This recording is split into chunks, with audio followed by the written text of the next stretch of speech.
केला बेचने वाली चुड़ैल। एक बार की बात है, जादूपुर नाम के एक गांव में करतब दिखाती एक औरत एक रेड्डी के लिए गांव में आती है। आइए आइए मेहरबान कदरदान, खाइए रोहड़ा के ताजे ताजे केले। कभी खाए नहीं होंगे ऐसे केले, पीले पीले केले खाइए। ये कहकर रोहड़ा हाथों में 4 केले लिए उन्हें सर्कल में जोर जोर से हवा में उछालती हुई करतब दिखाती है, जिसे देखकर आसपास के सारे बच्चे अपने अपने मम्मी पापा से उस औरत के पास जाने की जिद करने लग जाते हैं। पापा, ऐसा तो सर्कस में बॉल से होता है ना, ये आंटी तो केले से कर रही है। चलिए ना पापा, देखते हैं। रोहड़ा एक पतली सी तार पर चलती हुई केलों से करतब दिखाती है। आते जाते सभी लोग बाहर रुककर उसके करतब देखते हैं और वाह वाही करते नहीं थकते। जैसे ही एक आदमी पास आकर उसे पैसे देने लग जाता है, तब वो कहती है, अरे नहीं नहीं साहब, मैं करतब तो बच्चों के मन को बहलाने के लिए करती हूँ। धंधा तो मेरा केले का है। पीछे देखो मेरी रिड्डी, जो भी मेरे केले खाएगा मेरी तरह चुस्त दुरुस्त और तंदुरुस्त हो जाएगा। पता चलता है क्या कि मेरी उम्र 55 की है। अरे पर ऐसे ठंड के मौसम में कोई केला क्यों खाएगा? ये ऐसे वैसे केले नहीं है साहब, ये शरीर में गर्मी देते हैं। ठंड को दूर भगाए जो भी रोहिणा के केले खाए। पापा, अगर मुझे केले नहीं मिले तो मैं घर नहीं जाऊंगी। तभी उसके पापा कहते हैं कि बेटा, केले ठंड में कभी गर्मी नहीं देते। ये सब कहने की बातें हैं, सामान बेचने का तरीका है इनका। पर पिंकी नहीं मानती। मैं केले खाऊंगी। पिंकी की जिद के आगे नत्थू हार जाता है और उसे केले खरीद कर दे देता है। पिंकी खुश होकर केले घर ले आकर खाती है। अब मैं भी करतब करूंगी, कितना मजा आएगा। जादुई केले। पिंकी पहला केला खत्म भी नहीं करती कि वो बेहोश हो जाती है। दूसरे केले से एक काला धुआं आता है और रोहड़ा चुड़ैल बनकर बाहर निकल आती है। मेरे भूतिया केले बच्चे न खाए, ऐसा हो ही नहीं सकता। जादूपुर वालों, कब तक बचोगे?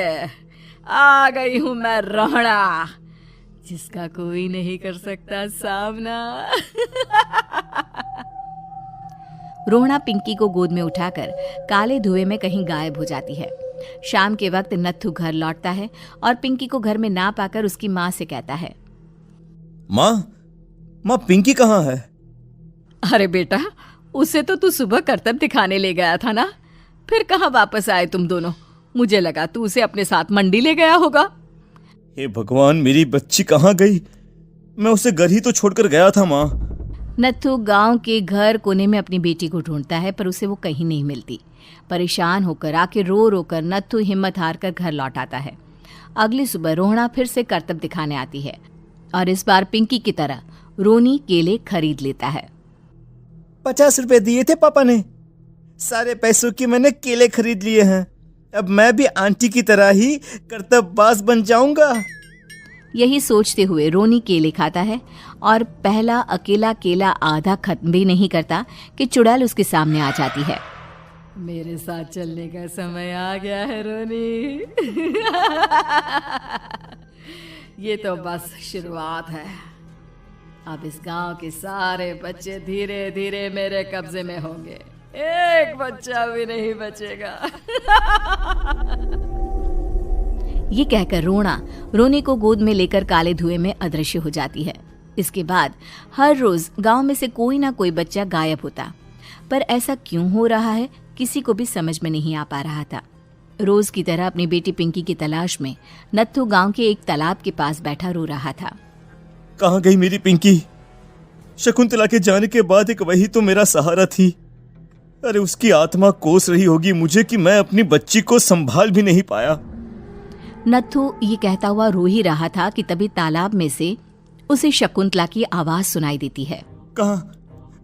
कहाँ थी तुम शकुंतला? हमारी बच्ची और सारे गायब हुए बच्चे रोहड़ा के कब्जे में हैं। वो बच्चों को जो केले देती है उससे बच्चे बेहोश हो जाते हैं और उसके कब्जे में आ जाते हैं और वो उन्हें ले जाकर काली दुनिया में ले जाती है। पर वो ऐसा क्यों कर रही है? ये मैं नहीं जानती, पर उस दुनिया का रास्ता मैं आपको बता सकती हूँ। जहां ये नदी खत्म होती है वहां एक केले का पेड़ है, उसके नीचे एक दरवाजा है, वहीं से रास्ता जाता है उस दुनिया का। ये कहकर शकुंतला की आत्मा गायब हो जाती है। गांव के सभी लोग झुंड बनाकर उसी रास्ते से काली दुनिया में चले जाते हैं और वहां देखते हैं कि सारे बच्चे वहां काम कर रहे थे। पापा मुझे ले चलो यहाँ से। पापा पापा। सभी बच्चे अपने मम्मी पापा से लिपट जाते हैं। तो तुम लोग यहाँ तक आ गए? क्यों हमारे बच्चों को पकड़ लिया तूने? तुझे शिकार ही बनाना है तो ले, हम सब आ गए हैं, हमें खा ले। नहीं, मुझे बच्चे चाहिए, मेरे बच्चे के बदले तुम लोगों के बच्चे। क्या मतलब?